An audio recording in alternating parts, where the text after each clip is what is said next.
Shuhera ji, good morning. Good morning. Thank you so much for giving me your time today. Pleasure is all mine. जी जी। तो आप please पहले ये बता दें मुझे कि आप थोड़ा अपना वो कर दें इंट्रोडक्शन कि आप कौन हैं, और जैसे आपने बताया कि आप कई जगह पर रहकर आई हैं, अब आप ऑस्टिन में, थोड़ा सा आप अपने शब्दों में बताएं। ठीक है। So मैं I'm a mother of 3 daughters. I was born and grew up in Pakistan. लेकिन जो मेरी पेरेंटिंग जर्नी है वो पाकिस्तान से बाहर शुरू हुई जब हम लोग कायरो इजिप्ट में थे। और मेरी 3 बेटियां हैं।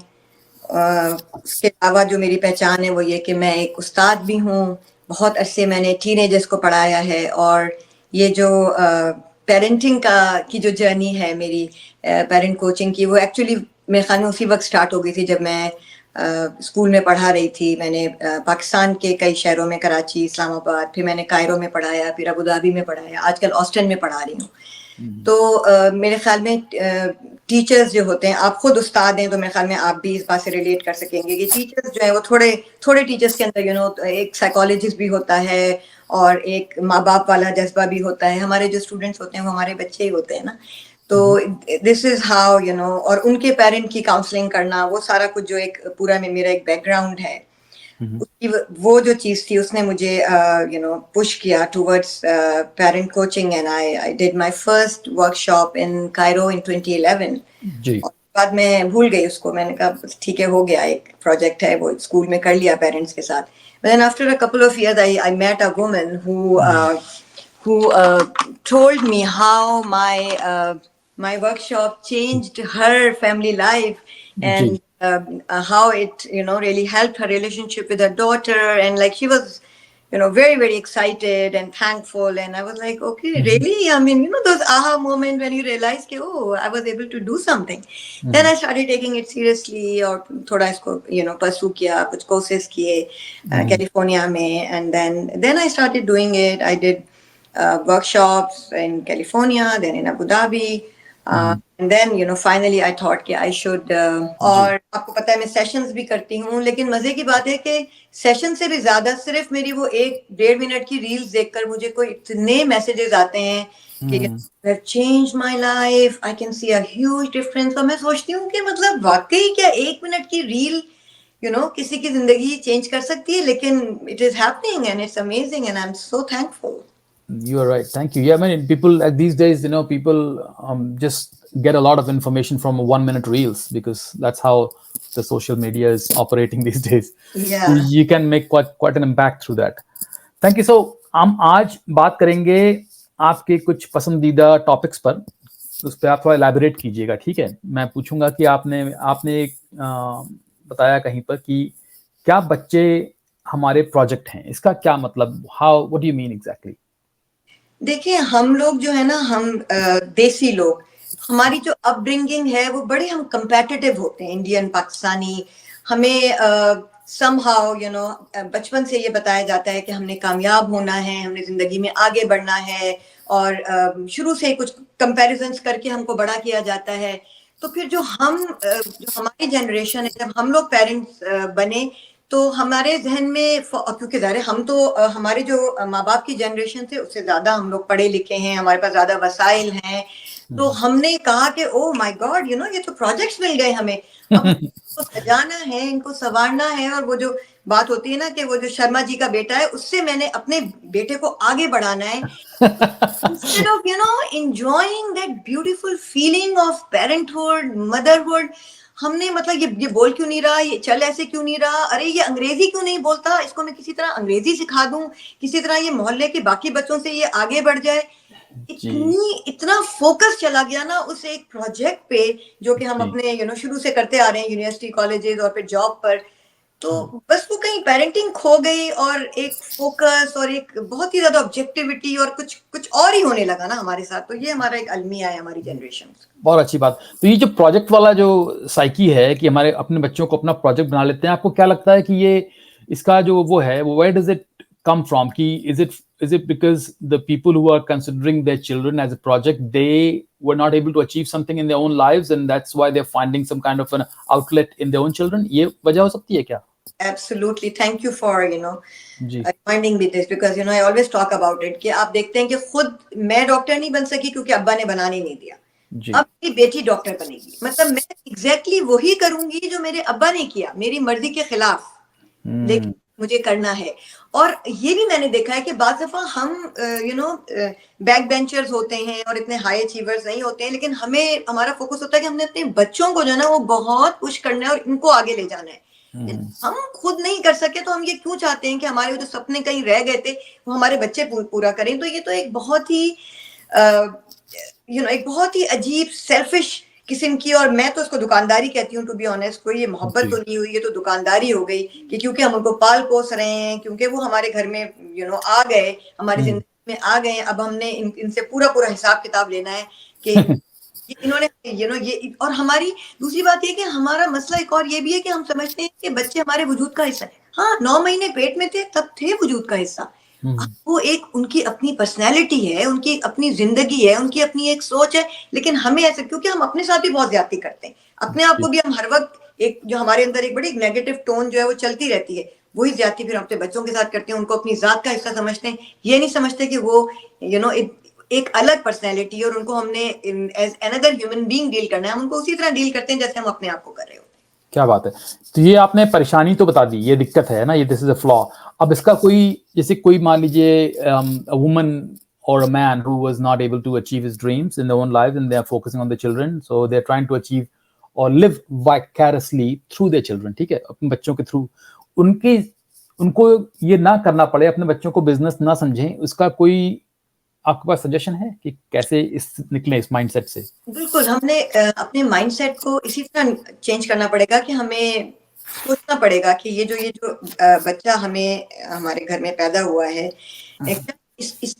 इसको जो है जिंदगी अपनी मर्जी से गुजारनी है, या मैंने इसके ऊपर हेलीकॉप्टर पेरेंटिंग करके इसको बिल्कुल ज़हनी तौर पे इसको माजूल कर देना है। ये सिर्फ वही करेगा जो मैं इसको कह रही हूँ या मैं इसको बता रहा हूँ। इसका हाथ पकड़ के मैंने एक एक कदम इसको चलाना है, इसके करने से पहले मैंने इसका काम कर देना है, इसके मुंह में निवाले डाल के देने, इसको बिल्कुल भी इंडिपेंडेंट नहीं होने देना, अपने ऊपर बिल्कुल हर चीज के लिए ये मेरा मोहताज हो।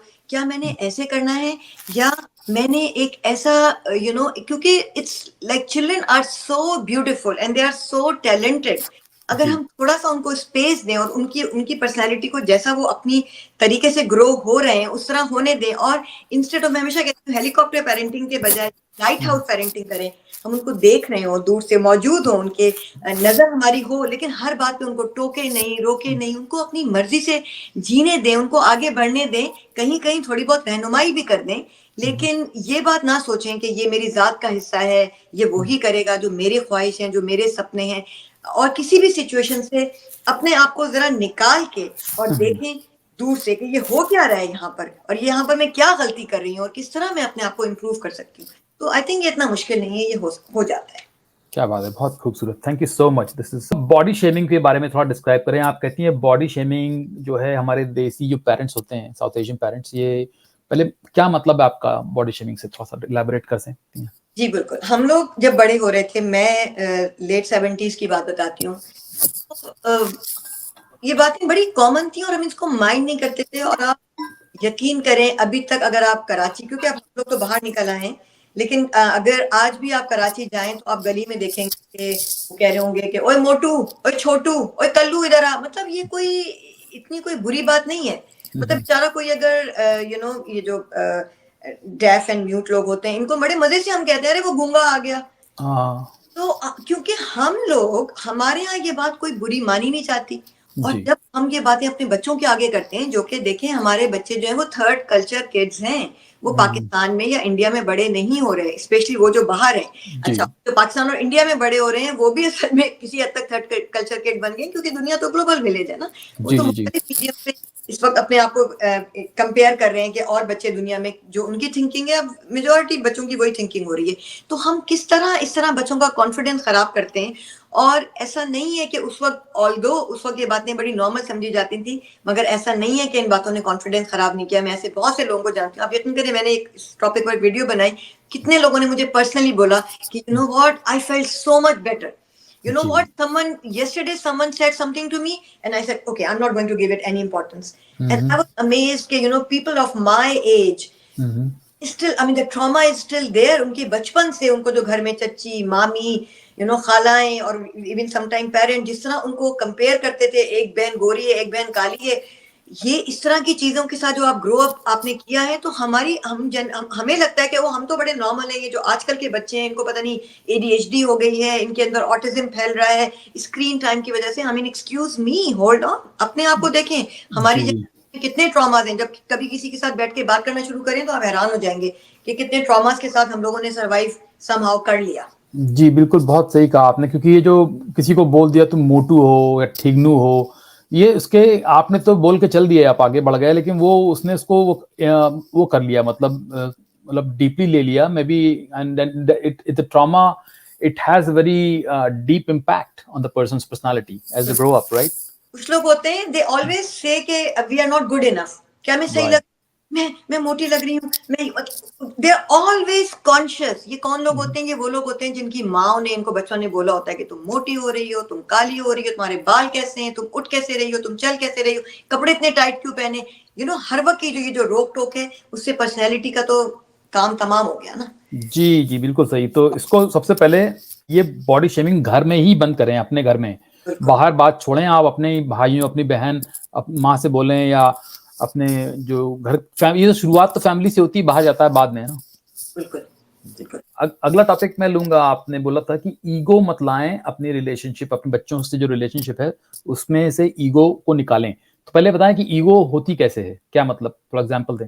देखिए, ईगो ये होती है कि मतलब मैं जो है ना, मेरी बात, मेरी सोच, मेरी बात के खिलाफ कोई नहीं जा सकता, क्योंकि और ये बहुत ज्यादा पाई जाती है हेड ऑफ द फैमिली हमारे यहाँ, यानी कि मेल मेंबर्स में, हमारे जो हस्बैंड्स हैं. तो उनकी जो ईगो है वो किसी भी तरह हर्ट ना हो, वो प्रोटेक्टेड रहती है, क्योंकि बचपन से कुछ इस तरह हमारे यहाँ चल रहा है कि घर के जो लड़के होते हैं वो हमें बहनों को कहा जाता है, भाई को पानी पिलाओ, भाई के लिए चाय बना के लाओ. तो शुरू से हमारे घर में मेल मेंबर्स की एक जरा वो ऊंचे रहते हैं. उसके बाद जब घर शादी हो गई और बच्चे हो गए, तो जब आपको बताऊं, जिस तरह आपके बच्चे आपके वीक एरियाज को टच करते हैं ना, इतना कोई नहीं करता, क्योंकि बच्चे तो जो मुंह में आता है बोल देते हैं, स्पेशली टीनेजर्स. और कुछ ऐसी बातें होती हैं जो आप सुनना नहीं चाहते और जो शायद किसी ने आपको बोली नहीं होती जी. तो जाकर आपकी ईगो पे जिस तरह वो लगती है ना, आपको एक आग लगती है और आपको समझ नहीं आता कि मैं मतलब क्या करूं और किस तरह. बहुत सही कहा आपने, ठीक है, बिल्कुल. तो ये चीज को आपने कहा, ये तो होता है, इसको आप कोशिश करें, मतलब एज ए पेरेंट की, अगर आपको आग लगी, तकलीफ हुई, गलत जगह पे नर्व को हिट किया है, तो आप रिएक्ट मत करें और सोचें कि ये जो बोला है, हो सकता है इसमें कुछ सच्चाई हो. जी बिल्कुल. देखिए, सबसे पहले तो ये कि जब इस तरह की कोई बात बच्चे बोले, तो मैं हमेशा कहती हूँ कि you have to use pause button. पढ़े लिखे हैं, इतने एजुकेटेड हैं, इतना छोटी सी चीज भी नहीं कर सकते कि पॉज बटन ले लें. बच्चे ने कुछ बोल दिया और अब आपने रिएक्ट करना है, उसके बीच में थोड़ा सा गैप ले लें, थोड़ा सा सोचें कि मैं इसको किस तरह रिएक्ट करूं. I mean, we are all educated, we are all mature. हम क्यों चाहते हैं कि हम जो है वो एकदम गुस्सा करके ही और अपनी बात मनवाएं. और ये जो डर की रिलेशनशिप है ना, ये तो चलने वाली नहीं है. कब तक डरेंगे आप?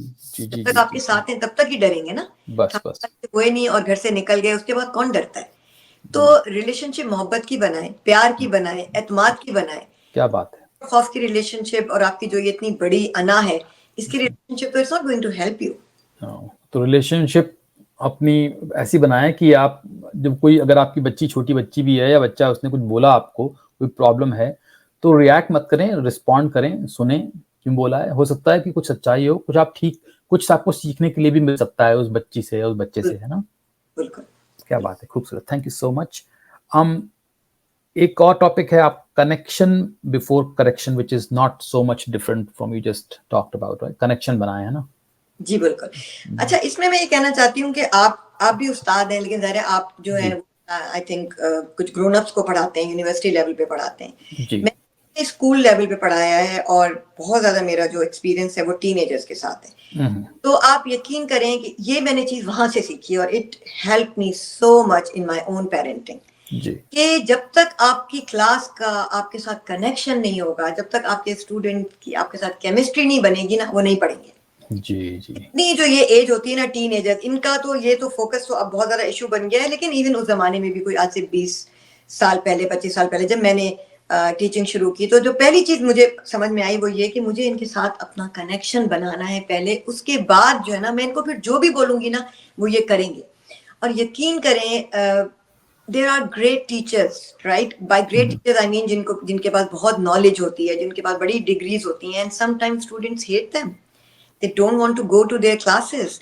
और मुकाबले में हम कुछ ऐसे टीचर्स को देखते हैं, बेसिक डिग्री होती है, कोई बहुत ज्यादा नॉलेज भी नहीं होती है, और शायद वो बहुत अच्छा नहीं पढ़ा पाते, लेकिन क्योंकि उनका एक कनेक्शन होता है तो वो बच्चे सारा सुनते हैं और बड़ा अच्छा उस क्लास का रिजल्ट जो है वो बड़ा अच्छा आता है। तो ये बात मैंने वहां से पिक की, और फिर मैंने ये बात अपने बच्चों पे अप्लाई की।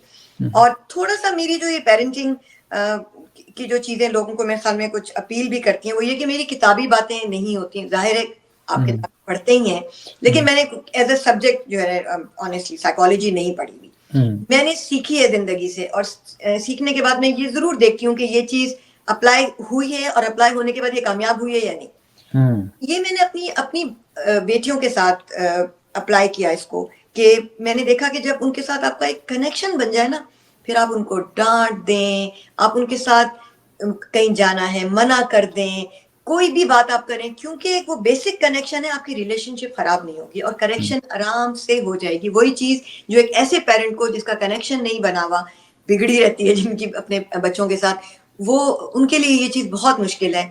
लेकिन अगर क्योंकि आपका कनेक्शन है तो आपकी बात बच्चे जल्दी मान लेते हैं। तो I think this is very very important, and बहुत सारे पेरेंट की बात इसको मिस कर देते हैं। कुछ दिन ताल्लुकात अच्छे रखते हैं, फिर कोई एक ऐसी बात कर देंगे कि ताल्लुकात बिगड़ गए और वहीं खराबी आ गई। तो वो आपने नहीं करना, आपने एक मुसलसल उनके साथ एक अच्छा रिलेशनशिप रखना है, और उसके बाद उसका बड़ा फायदा है, और आपको खुद भी घर का माहौल अच्छा रहता है और बच्चों की कनेक्शन भी होती जाती है। तो ये इसके एनालॉजी ऐसे दे सकते हैं, इसको एग्जांपल जैसे कि आपके एक कोई अच्छी दोस्त हैं कोई, ठीक है, पुरानी 20 साल 25 साल, और उस दोस्ती में कई बार ऐसी बात भी हुई कि डिसएग्रीमेंट्स हुए आपस में, लेकिन कभी दोस्ती खत्म नहीं हुई क्योंकि कनेक्शन बहुत जबरदस्त था। तो कभी छोटी सी बात पे कोई मिसअंडरस्टैंडिंग होती ही नहीं, क्योंकि इतना जबरदस्त कनेक्शन है कि उस प्रॉब्लम पे भी हम लोग डिस्कस कर लेते हैं। बिल्कुल।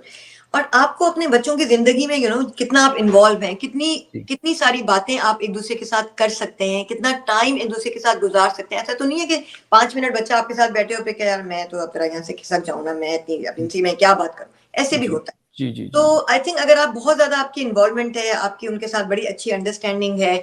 बहुत सारे लोग ये कहते हैं कि जी आप अपने बच्चों के दोस्त नहीं हो सकते। ये बात सही है, ये बात बिल्कुल सही है, क्योंकि देखिए दोस्त तो वो होता है जो हर गलत बात पे भी आपको साथ देता है। Parents there is a fine line, और हम एडल्ट्स हैं और हमें पता है कि हमारी लाइन कहाँ है, लेकिन मेरे सामने बच्चों के साथ कुछ दोस्ती का रिश्ता होना बहुत जरूरी है। एक चीज से स्लाइटली डिसएग्री करूंगा मैं, क्योंकि जो अच्छा दोस्त होता है ना, तो वो गलत बात पर भी आपको रोकेगा। नहीं, मैं जी, टीनेजर्स हाँ, दोस्त जो होते हैं ना, ये बड़े खतरनाक दोस्त होते हैं। ये हर बात में कहते हैं कि जो तू कर रहा है वही सही कर रहा है। हाँ, ये तो ऐसा ही कह रही हैं। लेकिन जो अच्छा दोस्त होता है वो, अगर आप कुछ गलत लाइन पे जा रहे हैं तो वो कहेगा नहीं ये गलत है भाई, आप भले ही मुझे दोस्ती तोड़ दो, लेकिन मैं इस बात की राय नहीं दूंगा आपको। एनीवे, आई एग्री, नहीं ये बात आपकी बिल्कुल। जी, let's carry on. Thank you so much. Last topic है, आप लोग जो पेरेंट्स होते हैं हर चीज, मकान खरीदने में, गाड़ी खरीदने में, करियर बनाने में बहुत मेहनत करते हैं, लेकिन जब पेरेंटिंग की बात आती है तो आपने कहा कि उसमें नहीं उतनी मेहनत हो पाती है। क्या वजह है इसकी? क्योंकि हम इस चीज को इम्पोर्टेंस ही नहीं देते ना। हम आप देखें कि कितनी बहुत ही अजीब बात है ना कि हम सारी चीजों में मेहनत करते हैं, लेकिन शादी करते वक्त कोई, क्या हमारे कल्चर में ऐसा कुछ है कि शादी के वक्त कोई क्लासेस दी जाएं हमें हस्बैंड एंड वाइफ को समझने के लिए? सबको पता है कि man are from Mars and women from Venus, कितना फर्क है। आप शादी होती है तो कितनी आप मुश्किल से गुजरते हैं एक दूसरे को समझने में, लेकिन हमें इसके बारे में कुछ भी सिखाया समझाया शादी से पहले नहीं जाता, बल्कि खाना पकाना, सुघड़ सलीका और इस तरह की कुछ चीजें शायद दी जाती हैं। लेकिन I think I should call it emotional intelligence, इसकी काफी कमी होती है। और फिर इसी तरह जब हमारे बच्चे होते हैं तो वो हम हर चीज इनको हम लेते हैं फॉर ग्रांटेड। हर चीज हमारे लिए इंपॉर्टेंट है, हमारा करियर, हमारा घर, हमारा कारोबार, लेकिन हमारे बच्चे जो हैं हम इसको फॉर ग्रांटेड लेते हैं। उसके बारे में हम 2 मिनट भी सोचना नहीं चाहते, 1 मिनट में थप्पड़ लगा के काम कराना चाहते हैं, हमको दबाना चाहते हैं। हमारे ख्याल में हमें वही बात, एक प्रोजेक्ट मिल गया और ये हमारे नीचे, हमें हर वक्त लगता है कि इसकी ये मजाल, इसकी ये हिम्मत।